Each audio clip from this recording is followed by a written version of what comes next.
পরম করুণাময় এবং অত্যন্ত দয়ালু।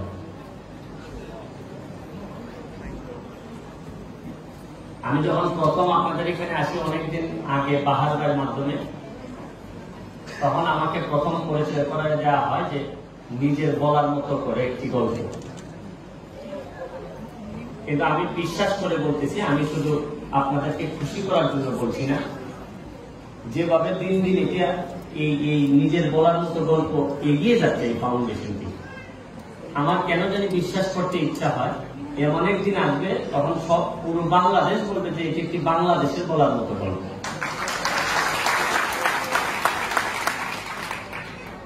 একটা জিনিস কি জানেন, আমি বেশিরভাগ মানুষ কিন্তু রাজনীতি বলেন, সামাজিক বিবেচনায় বলেন, সবাই আপনাকে বলবে যে ভালো থেকো, ভালো থেকো, এই কথাটা সবাই বলে। কিন্তু দায়িত্ব নিয়ে ভালো রাখার মতো লোকের সংখ্যা বাংলাদেশে খুবই কম। এর মধ্যে বাহার ভাই একজন নিশ্চিতভাবে আমি বলতে পারি। আর আপনারা জানেন যে ইদানিং আমি ফুটবল নিয়ে খুব উঠে পড়ে লাগছি, যে ব্যারিস্টার হিসাবে যা ইনকাম তা আমি এখন ফুটবলে দিয়ে দিচ্ছি। ফুটবলে দিয়ে দিচ্ছি এই কারণে যে ফুটবলের অবস্থা আপনারা জানেন যে এত জনপ্রিয় একটা সেক্টর, এটা এইভাবে আস্তে আস্তে হারাই যেতে পারে না। আমি কারো বিরুদ্ধে দোষাদোষি করি না, শুধু একটাই বলি যে আমাদের যে সম্পদ, এই সম্পদ রক্ষা করতে হবে। তো সময় সুযোগ পেলে ফুটবলের বাইরে গিয়েও কাজ করার চেষ্টা করতাম, কিন্তু ফুটবল নিয়েই আমার আর কোনো সময়ই থাকে না। তবে ইকবাল ভাইকে যখন কাজ করতে দেখি তখন আমার কাছে মনে হয় যে ঠিক একই রকম আরেকটা গণজাগরণের ডাক দিয়েছেন উনি, এবং আমার বিশ্বাস উনি সফল হবেন।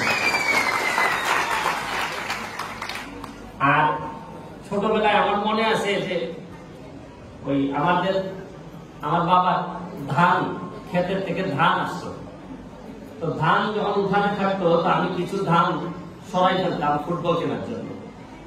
কিন্তু আমার একটা ধারণা থাকতো যে বাপের ধান সরাইলে মনে হয় এটাকে চুরি বলে না, অথবা এতে বাপের মনে হয় সম্পদ কমে না।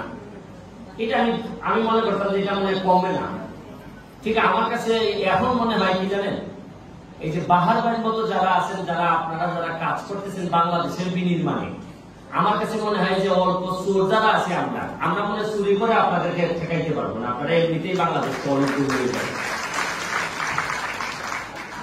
আপনারা যে জায়গায়, যে বাস্তবতায় আপনারা নিজের বলার মতো গল্প তৈরি করতেছেন, এক একটা গল্প, বিশ্বাস করেন পৃথিবীতে এত খারাপ অবস্থা মনে হয় আর কোন জায়গায় নেই।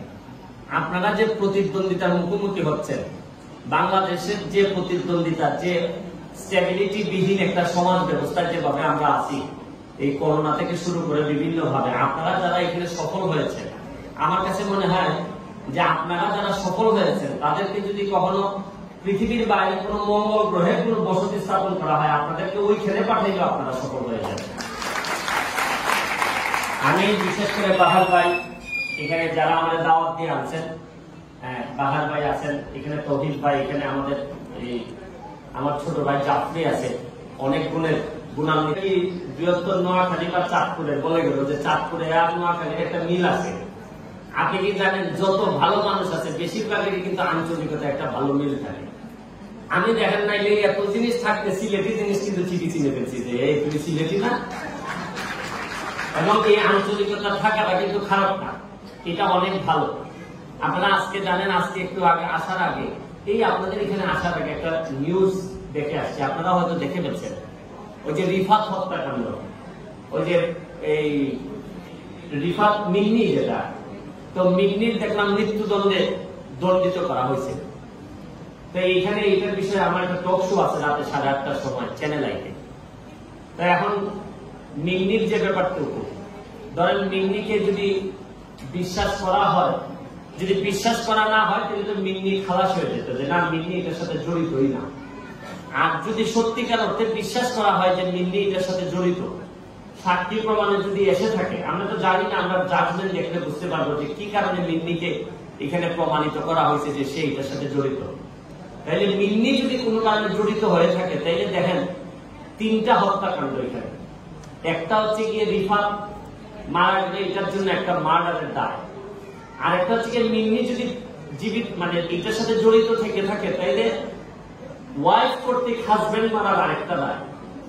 আর 3 নম্বর দায় হচ্ছে কি যে সমাজের প্রতি যে দায়বদ্ধতা। এখন এই সম্পর্ক যদি মিন্নি সত্যি সত্যি জড়িত হয়ে থাকে, তাহলে স্বামী স্ত্রীর ব্যাপারে বাংলাদেশের সমাজে যে একটা স্ট্যান্ডিং আছে, এই স্ট্যান্ডিং এর পুরো গোড়ায় আঘাত দিয়ে দিল যে মেয়েরা যদি এরকম করে তাহলে এই সমাজে বেঁচে থাকা কিভাবে। তা আমি চাই যে আপিলে হয়তো শেষ সিদ্ধান্ত হবে, কি হবে না হবে এখনই আমরা কিছু বলতে পারতেছি না। এইরকম একটা সমাজ ব্যবস্থায় আমরা বেড়ে উঠতেছি যে জায়গায় দেখা যাচ্ছে যিনি প্রধান সাক্ষী তিনি দেখা যায় পরবর্তীতে প্রধান আসামি। আপনারা এইরকম একটা সমাজ ব্যবস্থায় ব্যবসা করে উদ্যোক্তা হয়ে যেভাবে মনের জোর নিয়ে এগিয়ে যাচ্ছেন, আপনাদেরকে আমি সেলিউট জানাই। আর আপনাদেরকে একটা কথা শুধু বলবো যে বিশ্বাস করতে শিখেন। আমি ব্যারিস্টার সুমন যখন বারবার এই কথাটা বলি, আমি যখন একটা ব্রিজ বানাইছি আমার এলাকায়, তখন মানুষ ওই আপনাদের মতোই বলছে যে এই যে এখন একটা পাগলামি শুরু করছে, ব্যারিস্টার হয়ে ব্রিজ বানানো শুরু করছে কেন।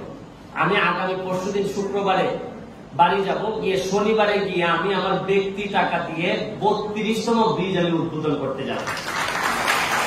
এবং আমি শুধু আপনাদেরকে এটা বলছি এই কারণে যে মানুষ চাইলে যে কত কিছু পারে, মানুষ যে কত শক্তিশালী, মানুষ তার স্বপ্নের চেয়েও বড়। এবং আপনারা যারা নিরাপত্তা খুঁজেন তাদেরকে একটা কথা বলবো যে নিজের প্রতি বিশ্বাস এবং নিজের আত্মবিশ্বাস, এটা যে কত বড় নিরাপত্তা, এর চেয়ে বড় নিরাপত্তা পৃথিবীর আর কেউ দিতে পারে না, এটা আপনি আপনাকে দিতে পারেন। এবং পরিশেষে আপনাদেরকে আরেকটা কথা বলে শেষ করি যে দেখেন বাংলাদেশটারে পিছিয়ে নিয়ে যাচ্ছে এরকম লোকের সংখ্যা অনেক বেশি। আমরা সামনে অনেক মানুষকে দেখি কিন্তু কিছু বলতে পারি না, কারণ বলার মতো সাহস আমাদের তৈরি হয়নি। আপনারা কিছু লোক বাংলাদেশকে সামনের দিকে নিয়ে যাচ্ছেন, আপনারা কখনো পিছপা হবেন না। আপনারা অনেকে বলতে পারেন যে নিজের জন্য ব্যবসা করেন কিনা। আপনারা যেভাবে একজন আরেকজনের প্রতি ইন্টারডিপেন্ডেন্ট হচ্ছে, আপনারা যেভাবে এই আজকে 15 জনকে তুলে নিয়ে যাচ্ছেন 100 কতজন মিলে, এই যে একজন আরেকজনকে টানতেছে, এটাকে বলে কি জানেন? আদর্শের সম্পর্ক। এই যে বাহার ভাই আমাকে এই মেসেজ দিয়ে বলে যে কালকে প্রোগ্রাম আছে, তারপরে আমি দৌড়ে চলে আসি কেন জানেন? আমার একটা মিনিটও টাইম নেই, কারণ বাহার ভাইয়ের সাথে আমার সম্পর্কটা কিন্তু ব্যক্তি সম্পর্ক না। বাহার ভাইয়ের সাথে আমার সম্পর্কটা হচ্ছে আদর্শিক সম্পর্ক। আর আদর্শের সম্পর্ক আদর্শের সম্পর্কটা কেমন জানেন? আদর্শের সম্পর্কে কখনো দাওয়াত দিতে হয় না। এইরকম একটা ভালো কাজে যে আমি আইসা শরীক হইতে পারছি, এটা আমার জন্য সৌভাগ্যের, এটা বাহার ভাইয়ের জন্য সৌভাগ্যের না।